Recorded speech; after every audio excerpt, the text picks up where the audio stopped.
Assalamualaikum warahmatullahi wabarakatuh.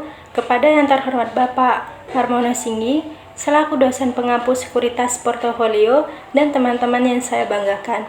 Di sini saya akan memaparkan materi mengenai manajemen portofolio 1, dan bab yang akan saya bahas yang pertama itu ada definisi manajemen portofolio, kedua pemahaman manajemen portofolio, selanjutnya tujuan manajemen portofolio, jenis-jenis manajemen portofolio, dan studi kasus kesimpulan.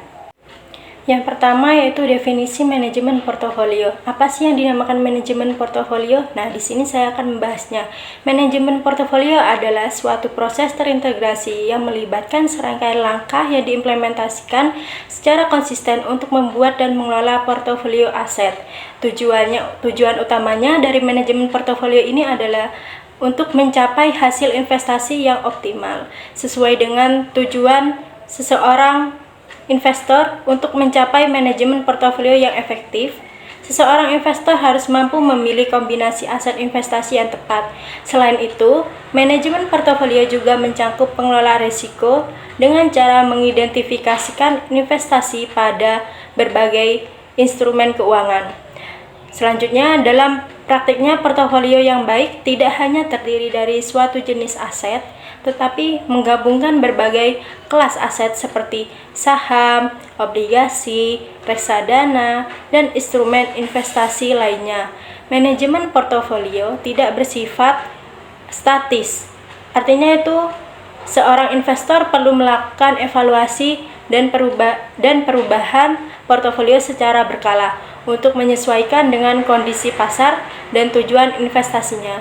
Dengan kata lain, keputusan investasi itu tidak boleh dilakukan secara sembarangan, tetapi harus mengikuti strategi yang telah direncanakan sebelumnya.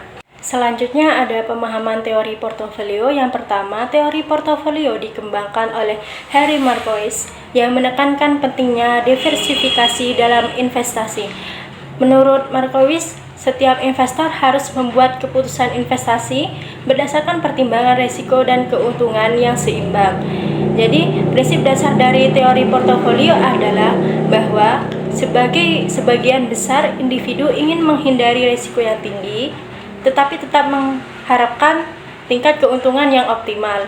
Nah, oleh karena itu, dalam investasi penting untuk mengombinasikan berbagai aset dengan karakteristik risiko dan keuntungan yang berbeda.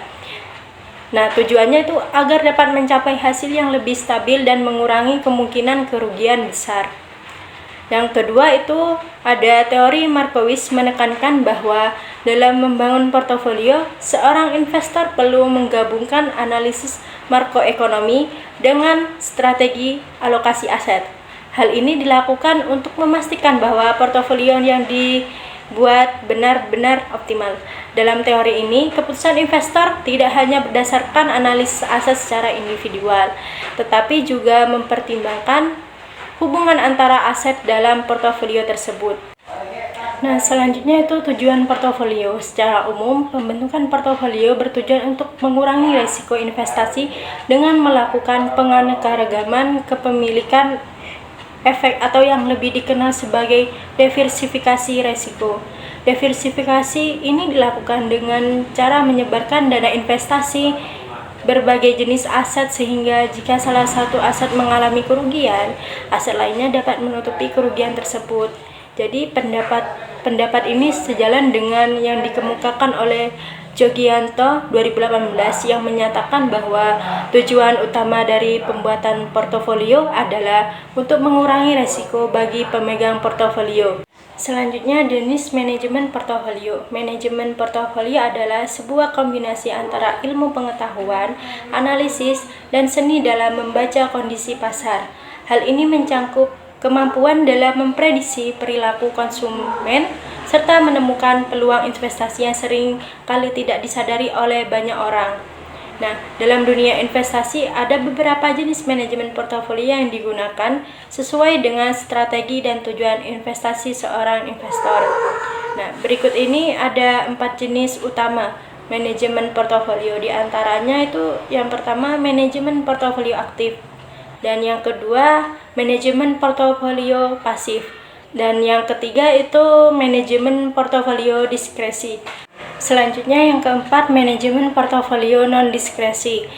Nah, di sini kan ada studi kasus. Nah, studi kasus ini dalam materi ini membahas bagaimana seorang investor bernama Yanto menghadapi tantangan dalam mengelola portofolio investasinya di tengah kondisi ekonomi yang penuh ketidakpastian ini. Jadi, portofolio yang dimiliki Yanto terdiri dari berbagai instrumen investasi seperti saham, obligasi, reksadana. Namun, saat ini ekonomi sedang mengalami ketidakstabilan akibat kenaikan suku bunga dan inflasi yang tinggi. Nah, hal ini yang menyebabkan Yanto itu mencari cara untuk mengelola portofolionya secara lebih efektif dengan menggunakan pendekatan teori Markois.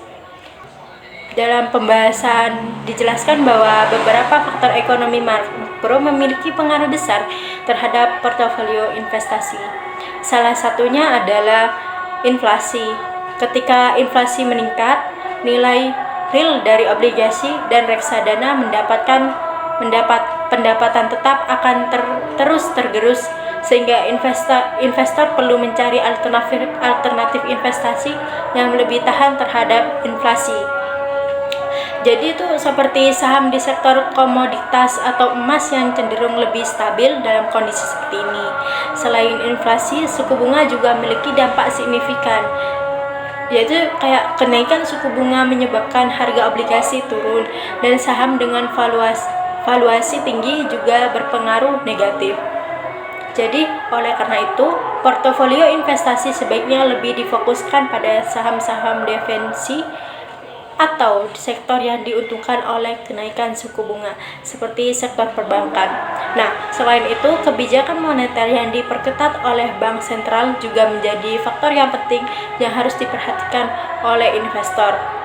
Jika bank sentral memperketat kebijakan moneter ini, jadi investor sebaiknya mempertimbangkan aset yang lebih liquid dan mengurangi eksposur pada aset yang memiliki risiko tinggi.